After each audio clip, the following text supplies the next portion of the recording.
Greetings, PlayStation adepts. It's time for another round of frivolous speculation about which games Sony will give away with PS Plus Essential and extra subscriptions in January.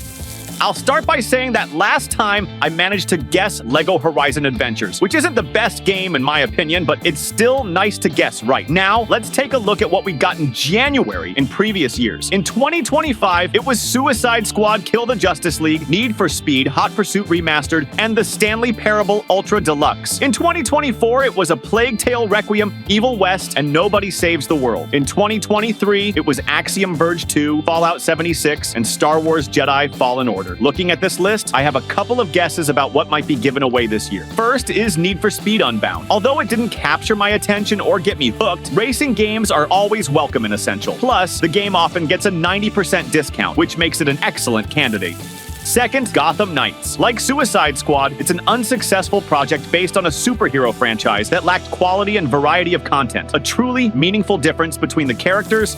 Periodically, games that are distributed in Xbox Game Pass or leaving it also end up in PS Plus. For example, this could be Marvel Cosmic Invasion. The brawler is based on the events of the Marvel comic Annihilation, where the heroes must stop the supervillain Annihilus. At the start of the game, 15 characters will be available, including Spider-Man, Wolverine, Venom, and Captain America. At the beginning of the level, the player chooses two heroes and can freely switch between them at any time to combine their attacks into combos or perform a paired special attack. The game also features co-op for up to 4 players, both locally and online, with cross-play support between platforms. The Crew Motorfest has also recently been added to Game Pass. These races take place on the island of Oahu, where the capital of Hawaii is located. Here you can see the bustling streets of Honolulu, mountainous terrain, drive near a volcano, and explore the evergreen Mokapu Peninsula. Races with a common theme are grouped into playlists, which differ in the cars you need to race, locations, and tasks within them. There are many playlists. They are varied, and therefore interest in the game is maintained for a long time. By the way, planes and boats are still there, and you can also ride them.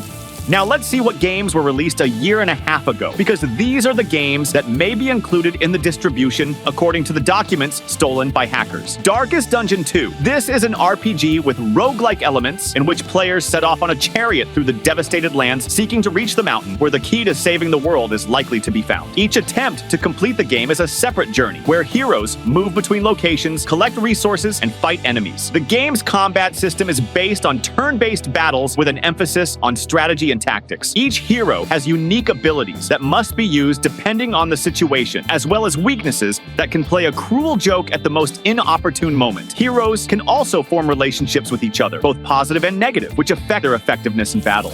Nobody Wants to Die. This is a short, linear detective dystopia about a depressing future world. The events take place in New York in 2032-90. People use a substance that can transfer consciousness to another body, most often taken from low-income families who are unable to pay their bills. The body is confiscated, and the consciousness is transferred to a special storage facility until it is redeemed. However, it's not that simple, because in addition to diseases inherited from the previous owner, the side effects include distorted memories that often turn into hallucinations.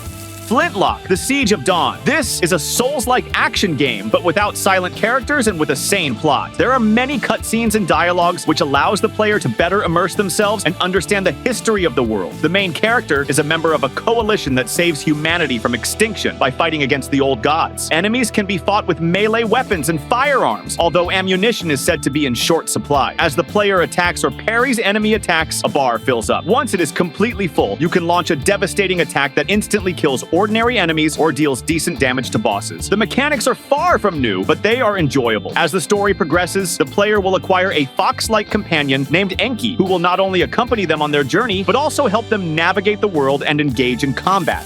Kunitsu-Gami Path of the Goddess. It combines action and tower defense strategy elements, requiring players to test not only their reflexes, but also their wits. Kunitsu-Gami is divided into day and night. During the day, we prepare for battle. Deploy archers and warriors for attack, sorcerers and healers to slow down enemies and heal allies and build auxiliary structures. At night, the battle takes place. The troops fight on their own, but the player can always change their location and, most importantly, join the battle and deal with the raging creatures themselves with their sword using programmed combo attacks. To find out which games will officially be added to Essential, as well as which games will be added to and removed from the extra catalog, subscribe, click the bell, and turn on all notifications so you don't miss my new videos. Play and win. See ya!